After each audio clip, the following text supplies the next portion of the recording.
Everyone, welcome back to my channel. അപ്പം നമ്മൾ ഇന്ന് വന്നിരിക്കുന്നത് അബുദാബിയിലെ നോവോട്ടലിലാട്ടോ. നമുക്കപ്പോൾ ഇവിടുത്തെ റൂമും കാര്യങ്ങളൊക്കെ ഒന്ന് പോയി നോക്കിയാലോ.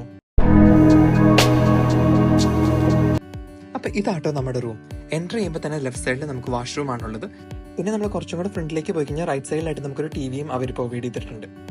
ടിവിയുടെ ഏരിയ കഴിഞ്ഞ് മുന്നോട്ട് പോയി കഴിഞ്ഞാൽ നമുക്ക് ഒരു ടേബിളും ചെയറും കൂടെ കാണാൻ പറ്റും. അവിടെ ഒരു ടെലിഫോണും പ്രൊവൈഡ് ചെയ്തിട്ടുണ്ട്. സൈഡിൽ നമുക്കൊരു നൈസ് സോഫയുണ്ട്. അത് സോഫ കം ബെഡാട്ടോ. നമുക്കത് ബെഡായിട്ടും യൂസ് ചെയ്യാം. സോഫയും കൂടെ ബെഡാക്കാൻ പറ്റുന്നതുകൊണ്ട് 4 പേർക്ക് ഈസി ആയിട്ട് ഇവിടെ അക്കോമഡേറ്റ് ചെയ്യാൻ പറ്റും. പിന്നെ നമുക്ക് ഒരു വാട്ടർ ബോട്ടിലും ഗ്ലാസും അതുപോലെ തന്നെ കെറ്റിലും കോഫിയും ടീ പൗഡേഴ്സ് ഒക്കെ പ്രൊവൈഡ് ചെയ്തിട്ടുണ്ട്. ഒരു ചെറിയ ഫ്രിഡ്ജ് നമുക്ക് ഇവിടെ കാണാമെങ്കിലും അവരതിനകത്തൊന്നും പ്രൊവൈഡ് ചെയ്തിട്ടില്ല.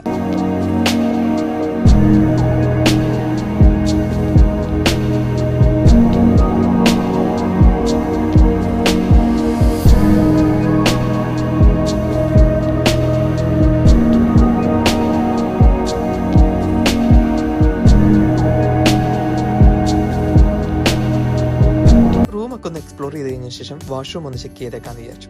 വാഷ്റൂമും അടിപൊളിയാട്ടോ. ഒരു ബാത്ത് ടബ് ഒക്കെ നമുക്ക് ഇവിടെ കാണാൻ പറ്റും. പിന്നെ ഷാമ്പൂ ഷവർ ജെൽ എല്ലാം അവർ പ്രൊവൈഡ് ചെയ്തിട്ടുണ്ട് കേട്ടോ. ടവൽസും അത്യാവശ്യം അവർ പ്രൊവൈഡ് ചെയ്തിട്ടുണ്ട്. ബ്രഷോ പേസ്റ്റോ ഒക്കെ എടുക്കാൻ മറന്നിട്ടുണ്ടെങ്കിൽ കുഴപ്പമില്ല, നമ്മൾ വിളിച്ച് പറഞ്ഞു കഴിഞ്ഞാൽ അവർ അപ്പം തന്നെ എത്തിക്കുന്നതാണ്.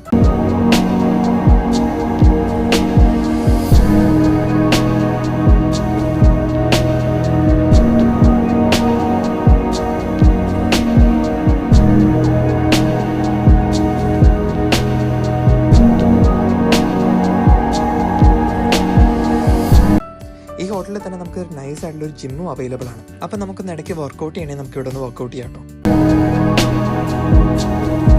അടുത്ത കൂടുതൽ ഞാൻ സമയം സ്പെൻഡ് ചെയ്തത് ഈ സ്വിമ്മിംഗ് പൂളിലാട്ടോ. അടിപൊളിയായിരുന്നു. വീക്കെൻഡ് ഞാൻ ഫുൾ ടൈം സ്വിമ്മിംഗ് പൂളിൽ തന്നെയായിരുന്നു.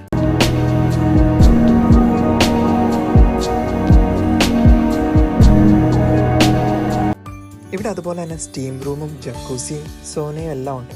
ഇതെല്ലാം ഇവിടെ സ്റ്റേ ചെയ്യുന്നവർക്ക് ഫ്രീ ആയിട്ട് ആക്സസ് ചെയ്യാൻ പറ്റുന്ന സ്ഥലങ്ങളാട്ടോ. ഞാനതുകൊണ്ട് ഇവിടെയും അത്യാവശ്യം സമയം സ്പെൻഡ് ചെയ്തു.